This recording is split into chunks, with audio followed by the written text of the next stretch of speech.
जय हिंद दोस्तों, त्यागी trading tips में आपका स्वागत है। दोस्तों, इस वीडियो के अंदर हम बात करने वाले हैं दो कंपनियों के बारे में। यहाँ पर बात होने वाली है, दोनों ही बैंक हैं, आईडीएफसी फर्स्ट बैंक और कोटक बैंक। दोनों के ही Q1 के रिजल्ट्स आउट हो चुके हैं। मंडे को क्या कुछ होने वाला उसको छोड़ दीजिए, शॉर्ट टर्म की बात ही नहीं करनी होती है। देखिए, शॉर्ट टर्म की बात कौन करेगा? जिसका दिमाग घुमा हुआ है, जो सिर्फ मैनिपुलेशन करने के लिए आ रहा है, मैनिपुलेशन करने वाले का सपोर्ट कर रहा है, जो मार्जिन से मार रहा है, जिसके दिमाग में कुछ अलग ही चल रहा है। देखिए, अलग चल रहा है, मार्केट अपने आप ठीक कर देगा आपको। स्टॉक मार्केट के अंदर खरीदने का तरीका होता है, नहीं तो ये शेयर सिखा चुका है और कोटक बैंक भी आपको सिखा चुका है। स्टॉक मार्केट में डिसिप्लिन सबसे ज़्यादा, आपकी लाइफ के अंदर डिसिप्लिन है या नहीं है छोड़ दीजिए उसको। उसमें फाइनेंस, देखिए, अगर आप थोड़ा सा लेट उठ जाते हैं, घर में पैसा है, काफ़ी पैसा है, पिताजी कमा रहे हैं, आप लेट उठते हैं, आपकी नौकरी भी नहीं है, लेकिन कम से कम आप पिताजी के पैसों को तो बर्बाद नहीं कर रहे हैं, नहीं, ठीक है। लेकिन कुछ लोग ऐसे होते हैं जो कॉल पुट खेल रहे हैं, स्टॉक मार्केट में पिताजी का सारा पैसा लगा दिया और उसको पूरा ख़त्म कर दिया। ऐसे भी बहुत लोग हैं, ऐसे बहुत लोग हैं। पिताजी की 80-80 लाख रुपए की पेंशन आई, सब खत्म कर दी कॉल पुट के अंदर, ठीक है। तो स्टॉक मार्केट में काम करने से पहले जरूरी यह है कि काम कैसे किया जाए। अगर आप सोच रहे हैं कि केवल रेवेन्यू आपने देख लिया, प्रॉफिट आपने देख लिया, काम चल जाएगा उससे, देखिए, सारे पॉइंट सब कुछ देखना होता है, लेकिन सबसे ज्यादा आपके जो काम की चीज रहती है वो रहती है गिरावट। क्या रहती है? गिरावट। आपको हमेशा गिरावट पर ही खरीदना है जी। गिरावट कब मिलेगी? कोई बात नहीं, 1 साल के बाद मिले, 2 साल के बाद मिले, जब भी आपको गिरावट मिले तभी आप खरीदिए। अभी देखिए, जबरदस्त गिरावट हुई थी, ऊपर से 50-50, 60-60% शेयर गिरे, फायदा ले पाया कोई नहीं, ठीक है। तो जल्दीबाजी बिल्कुल ना करें। देखिए, मार्केट के अंदर 5-5 साल तक भी पैसा नहीं बनता है। आप इस शेयर को देखिए, आप इसका मैक्सिमम चार्ट पैटर्न उठा के देखिए। ये देखिए, ये शेयर यहाँ पर देखिए कितने का था, 2016 में 78 रुपये का। आज की डेट में कितना है? 70 रुपये का। 2016 में 78 रुपीज़ का था, आज 70 रुपये का है। लेकिन कमाल की बात यह है कि अगर आप ये आपने देखा, ठीक है, ये आपने देखा, बड़ी गिरावट भी आपने देखी, चलिए 20 रुपये नीचे पहुंच गया, आपने थोड़ा सा माल खरीद दिया, क्योंकि 70 पे आपका मन नहीं था, आपने देख लिया, बड़ी गिरावट मिल गई, ठीक है, फिर तेजी बनी, जबरदस्त। आपको लगा कि चलो 20 रुपये का था, फिर गिरावट मिल गई, ठीक है, 32 रुपये का, फिर तेजी बनी, देखिए तेजी बनी।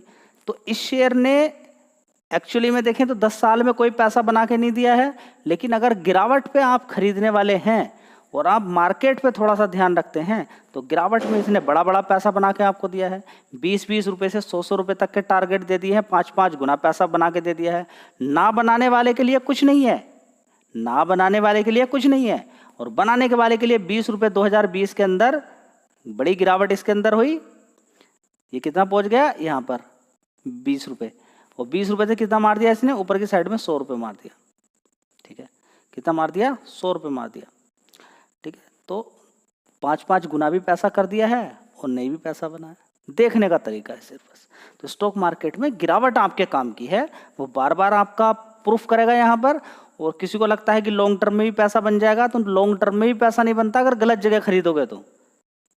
क्या सिखाने की कोशिश कर रहा हूँ कि एक बार में सारा पैसा मत लगाइए। मन था किसी का कि किसी ने 70 रुपये पे 80 रुपये पे खरीद के छोड़ दिया पहले 2016 में, वो शेयर नीचे गिरा, आपने एवरेज नहीं बनाया, फिर ऊपर पहुंच गया, तो 10 साल हो गए, पैसा नहीं बनने मारा। गलती क्या कर दी? ह्यूज क्वांटिटी मार दी। लेकिन यहां पर भी क्या पैसा बन सकता था? देखिए, बन सकता था। कैसे? कि 78 पे खरीदा या 70 पे, मान लीजिए 70 पे खरीदा, नीचे गिरता गिरता 20 रुपये पहुंच गया, आप थोड़ा थोड़ा खरीद रहे थे, फिर दोबारा से 70 आ गया, आपका पैसा बन गया। तरीका सुन लीजिए, थोड़ा थोड़ा खरीदोगे, स्टॉक मार्केट आपके पैरों के अंदर है, ह्यूज क्वांटिटी मारोगे तो स्टॉक मार्केट के पैरों के नीचे आप पहुंच जाओगे। समझ बात आ गई? ये जितनी जल्दी आप समझ लो उतना अच्छा है। तो अब आपको गुस्सा आ रहा होगा कि ये शेयर तो कभी भागता नहीं है। देखिए, मैं आपसे कह रहा हूं कि गिरावट पे आप ध्यान रखें, जल्दीबाजी ना करें। दोनों ही शेयर, किस शेयर के अंदर गिरावट तो इंपॉर्टेंट ही है, गिरावट पर ही एक्चुअली आपको खरीदना। अभी जो तेजी बनी है कोई फायदा नहीं, रिजल्ट अच्छे भी किसी के शेयर के आए हैं तब भी कोई फायदा नहीं, आप टॉप पे खरीद लोगे फंस जाओगे। आपको गिरावट पर ही खरीदना है। और बहुत सारे शेयर हैं 52 वीक लो के आसपास भी है, आपको लगता है कि वो भागेंगे नहीं, नहीं ऐसा नहीं है।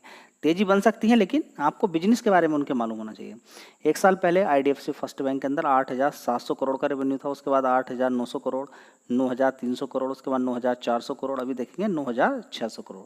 चलिए कुछ इंप्रूवमेंट यहाँ पर देखने को मिल रहा है, तो रेवेन्यू के अंदर और इंटरेस्ट के अंदर दोनों के अंदर यहाँ पर देखने को मिल रहा है। चलिए तो इसका रिजल्ट क्या निकला कि कंपनी ने अभी दिखाया है प्रॉफिट 453 करोड़ का, उससे पहले 296 था, उससे पहले 340, उससे पहले 212 करोड़ का प्रॉफिट था, ठीक है।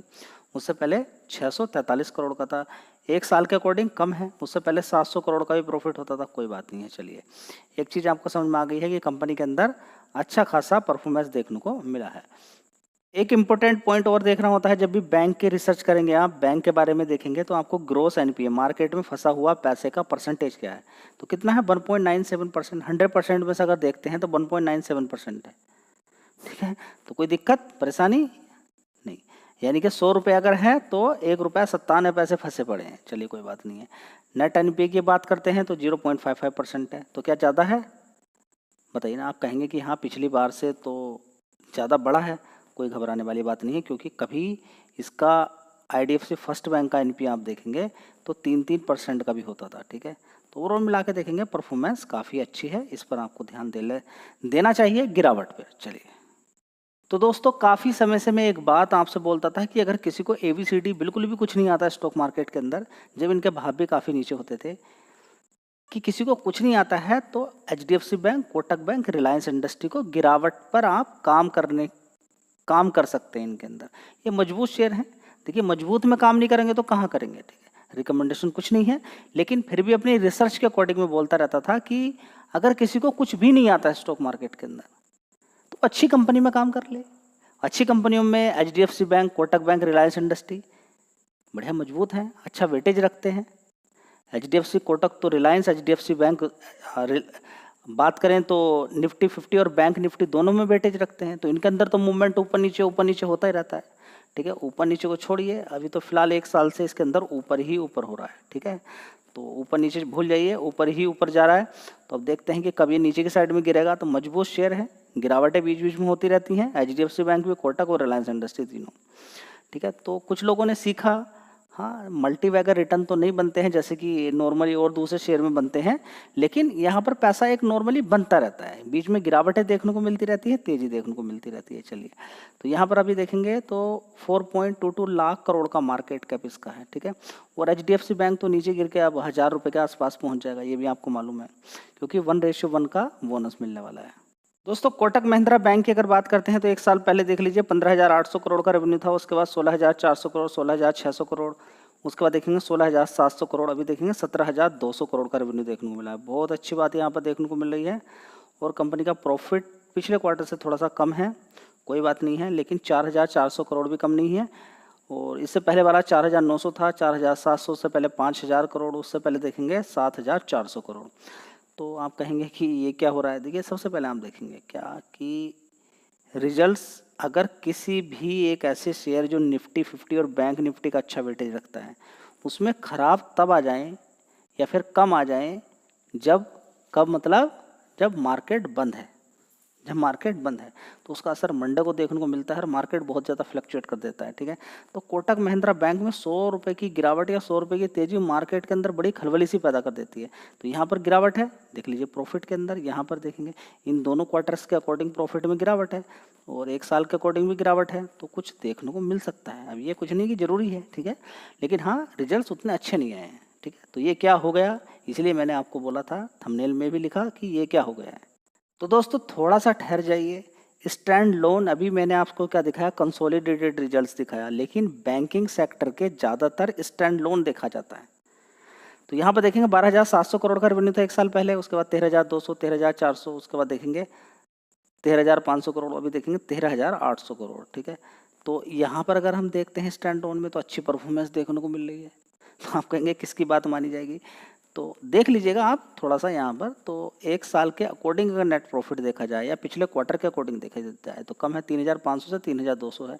उससे पहले 3,300 था, 3,300 था, तो उससे पहले 6,200 था। देखिए 6,200 को आप इतना ज़्यादा सीरियसली मत लीजिएगा, क्योंकि एक क्वार्टर के अंदर हुआ है। उससे पहले 4,100 करोड़ का भी प्रॉफिट आता था, ठीक है। तो 6000 करोड़ का अगर जो आया है यहाँ पर, उसके पीछे का कारण ये है कि यहाँ पर अदर इनकम से बैंक को फ़ायदा हुआ था 6400 करोड़ का पहले। इस वजह से एक साल पहले 6250 करोड़ का दिखाया जा रहा है। कितना? 6250 करोड़। तो अगर आप इसको देखते हैं तो आप कहेंगे ये क्या हो गया, डर। देखिए, ये मैं आपको बता रहा हूँ कि आपको समझना होगा सारी चीज़ें। तो रिजल्ट्स एक्चुअली अगर देखा जाए तो उतने ख़राब भी नहीं है, लेकिन उतने सही भी नहीं है। ये भी आपको देखना होगा कि पिछले क्वार्टर्स की अपेक्षा यहाँ पर गिरावट है। चलिए, पिछले क्वार्टर्स में अदर इनकम यहाँ पर अगर जोड़ें तो अदर इनकम जोड़ते हैं 3100 करोड़ का था, उससे इस वाले क्वार्टर में 3000 करोड़ की है। ठीक है। तो रिजल्ट्स थोड़े से पिछले क्वार्टर से कमज़ोर हैं, ये बात माननी पड़ेगी। और ग्रॉस एनपीए यहाँ पर देखेंगे कितना है, बढ़ा है 1.42 से 1.48%। तो ये भी आपको समझना जरूरी है कि एनपीए बढ़ना अच्छी बात नहीं है, लेकिन ये समझना जरूरी है कि ये कोई खास एनपीए नहीं है। ठीक है। तो रिजल्ट्स उतने अच्छे नहीं हैं क्योंकि शेयर टॉप पर खड़ा है, तो परफॉर्मेंस और बढ़िया दिखानी चाहिए थी। कंसोलिडेटेड के अंदर तो बहुत ज़्यादा डिप है, लेकिन बात करें स्टैंड लोन की भी तो उतना कोई खास रिजल्ट देखने को नहीं मिला है। तो थोड़ा सा ध्यान रखें, इसके अंदर कुछ भी खलबली मची तो ये निफ्टी, बैंक निफ्टी को लेकर डूब जाएगा। ठीक है। लेकर डूब जाने का मतलब नहीं, गिरा सकता है सेम डे। ठीक है। चलिए, धन्यवाद।